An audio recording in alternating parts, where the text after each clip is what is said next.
ఒకనాడు ఈ ఉద్యమాలకన్నిటి వేలాది మందిని కదిలించి ఈ ప్రాంతంలో నేను పనిచేసినాను సాహిత్య సంస్కృతి రంగం ప్రధానంగానే.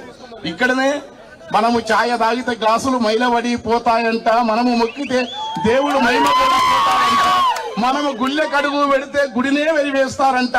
గాలి వీడ్చి వదులుతున్నాము, గాలిని కూడా వెలిగేస్తారా? వెలిగే పొద్దున తిరుగుతున్నాము, పొద్దును కూడా వద్దంటారా? గాలికి గంగకు అంటని అంటూ మేము అంటుకుంటే మరి ఎట్లా ఉంటుందని కొట్టిన దెబ్బ ఇక్కడ నుంచి ఈ పాట పుట్టింది.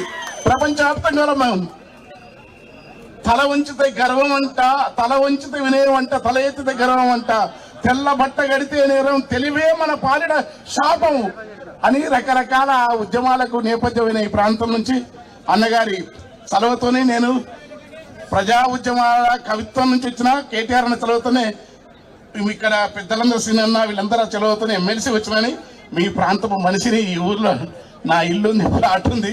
అయితే నేను చాలా కాలంగా రాలి నా ఆరోగ్యం ఎక్కువ సహకరించిన కాళ్ళ నొప్పులతోని ఇక్కడ జరుగుతున్న ఈ ఉద్యమాన్ని ఇప్పుడు టైం పోవాలని మీరు ప్రశాంతంగా ఉన్నది కేటీఆర్ అని మాట్లాడతారు. వెంటనే నిందితులను అరెస్ట్ చేయండి. ధర్మం కాదది. ప్రభుత్వాలు ఉంటాయి పోతాయి, ప్రభుత్వాలు స్థిరం కాదు. ప్రజల యొక్క వేదనను, ప్రజల దుఃఖాన్ని, ప్రజల బాధను, ప్రజల యొక్క పడుతున్న తపనను, ప్రజా ఉద్యమాలు ఇంతమంది ఆడుతూ ఉంటే నిమ్మకు నీరెత్తినట్టుగా ఉంటే అది ఈ ప్రభుత్వాల ఎన్నికలకు అది అనేక విధాల ప్రజల నుంచి వచ్చే మౌనమైన హెచ్చరిక కాదు, అది అలంకార భూషణం కాదు. ఇట్లా ఉండటం వెంటనే స్పందించాలా. నిజమైన నేరస్తులు ఎవరు అరెస్ట్ చేయాలా. వెంటనే ఆ పాపకు కావలసిన మంచి అది ఎంత దారుణం జరిగిందో ఈ దారుణాలన్నీ జరగకూడదు. దేశవ్యాప్తంగా ఇలాంటి దారుణాలకు అనేక రూపాలను అనేక పద్ధతుల్లో పాదు జరుగుతా ఉంది. అటు తెలుగు రాష్ట్రాల్లో మిగతా ప్రాంతాల్లో కానీ వీటన్నిటి వేదిక నుంచి ఇక్కడి నుంచి మొదలు కావాలా.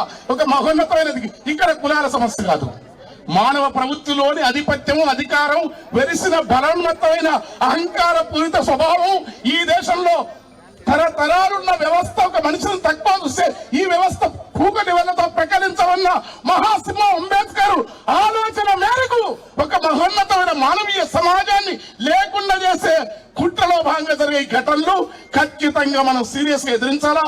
దానికోసం పోరాడుతున్న వీళ్ళు అన్నయ్య పెద్ద ఆయన వచ్చినారు, ఇంకా ఆయన మాట్లాడడానికి నేను ఇంకా మాట్లాడను.